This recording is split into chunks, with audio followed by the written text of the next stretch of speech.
문제로키서 기출풀이 2021년 1회 방사선 이용 및 보건물리 1번에서 10번입니다. 풀이 영상의 지속적인 업로드를 위해서 구독 꼭 부탁드립니다. 문제 풀이가 잘못된 경우 고정 댓글로 안내하겠습니다. 댓글을 통해 추가적인 문제 풀이 해설은 하지 않습니다. 대신 영상을 시청하시는 분들이 댓글을 통해 의견을 나누는 것을 추천합니다.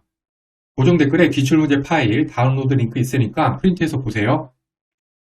1번 다음에 대한 설명으로 옳지 않은 것은? 이 문제를 풀기 위해서는 규제 배제, 규제 면제, 규제 해제를 구분해서 암기를 해야 됩니다. 규제 배제는 피폭을 관리할 수 없어서 규제 대상에서 제외시키는 것으로 우주선, 대부분의 천연 방사선 물질, 체내의 K40 등이 해당이 됩니다. 규제 면제는 피폭이 미치는 위험이 무시할 정도로 작기 때문에 아예 규제를 하지 않는 것입니다. 마지막으로 제일 중요한 규제 해제는 규제 대상이던 선언 또는 행위를 규제 대상에서 제외시키는 것입니다. 보기 3에 규제 배제는 정상 또는 이상 상황에서 행위로 인한 위험, 즉 선량이 극히 사소한 경우에 해당된다. 요거는 규제 배제가 아니라 규제 면제에 대한 내용이죠. 따라서 답은 3번 되겠습니다. 2번 다음에 대한 설명으로 옳지 않은 것은?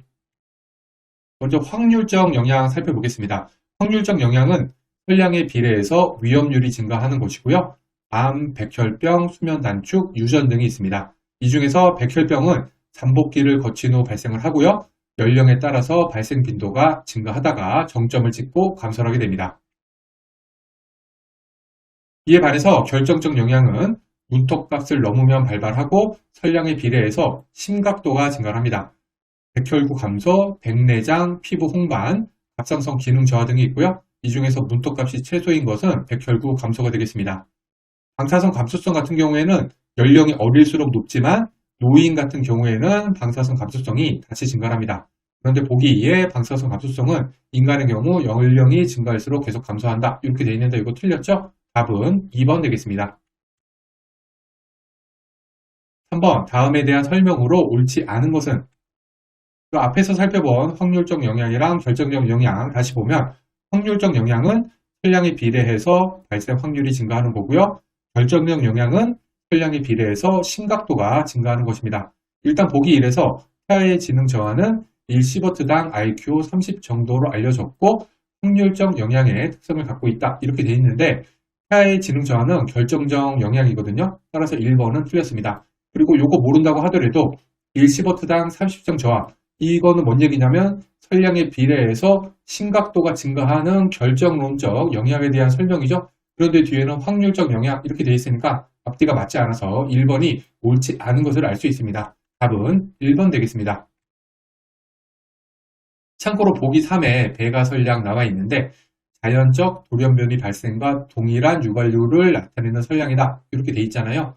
이 배가 선량은 자연 돌연변이 발생률이 2배가 되는 방사 선량으로 약 1그레이가 됩니다.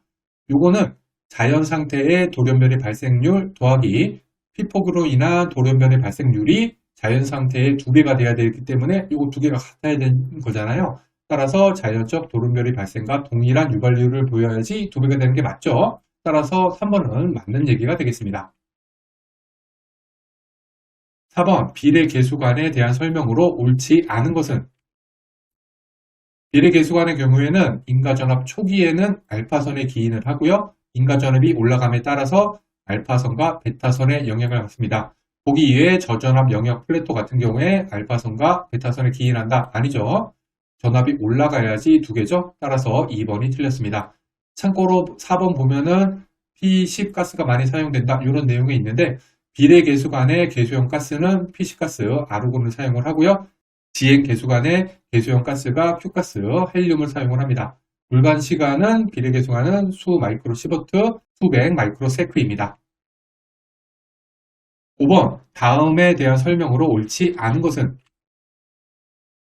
여기 보기 1 같은 경우에 가장 중요한 핵종 중 하나는 뭐뭐이다 라고 되어 있는데 핵종이 안 나와 있잖아요. 제가 확보한 자료에는 핵종이 나와 있지 않습니다. 혹시 요거 핵종 나와 있는 문제 있으신 분은 핵종이 무엇인지 댓글로 알려주시기 바랍니다. 일단 예탁 선량을 알아야 되는데요. 일단 문제를 풀기 위해서는 예탁 선량을 알아야 되는데 예탁 선량은 방사능 섭취 후 체내에 존재하는 방사성 핵종에 의해서 일정 기간 동안 받게 될 총 선량인데 성인은 50년, 아동은 70년입니다. 그리고 이 예탁 선량은 내부 피폭 평가용으로 활용이 됩니다. 이에 반해서 선량 예탁은 선량률의 무한정 값을 의미합니다. 여기 보면은 선량 예탁을 평가하기 위해서 성인 50년, 아동 70년, 이거 선량 예탁이 아니라 예탁 선량에 대한 거죠. 따라서 4번이 틀렸습니다. 6번, 기존 피폭에 대한 참조 준위는 기존 피폭에 대한 참조 준위는 1에서 20mSib입니다. 요거 단순 암기 사항입니다. 참고로 ICRP 73에는 참조 준위를 아래와 같이 4가지로 구분하고 있는데요. 기록 준위는 기록해야 하는 준위로 그 이하는 무시를 하는 거고요. 조사 준위는 측정 결과에 대한 원인 및 의미가 검토되는 준위고요. 개입 준위는 시정 조치가 고려되어야 하는 준위, 조치 준위는 특정 조치가 이루어져야 하는 준위입니다. 답은 2번 되겠습니다. 7번, 다음 핵종을 내장하고 있는 밀봉선홍 중에 제동-복사선 차폐에 가장 많은 주의가 요구되는 핵종은?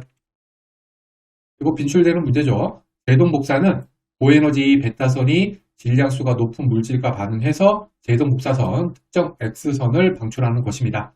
제동복사선은 고에너지 베타선을 방출하는 수료통 90이 가장 대표적인 핵종이죠. 답은 3번 되겠습니다. 8번, 방사성 작업 종사자가 실수로 어떤 핵종을 3 곱하기 10의 5승 베크렐을 섭취를 하고 이 방사성 핵종에 공기가 500 베크렐/미터 상승으로 오염된 방사선 작업 구역에서 400시간을 근무하였다. 이 종사자의 유효 선량은 여기 보면 연간 섭취한도가 나와 있고 연간 작업시간, 호흡률이 나와 있네요. 이것도 상당히 중요한 문제가 되겠습니다. 일단은 실수로 섭취하는 방사능 알아야 되는데 이거는 3 곱하기 10의 5승 베크렐 나와 있죠. 그 다음에는 작업으로 인한 흡수 방사능도 알아야 됩니다.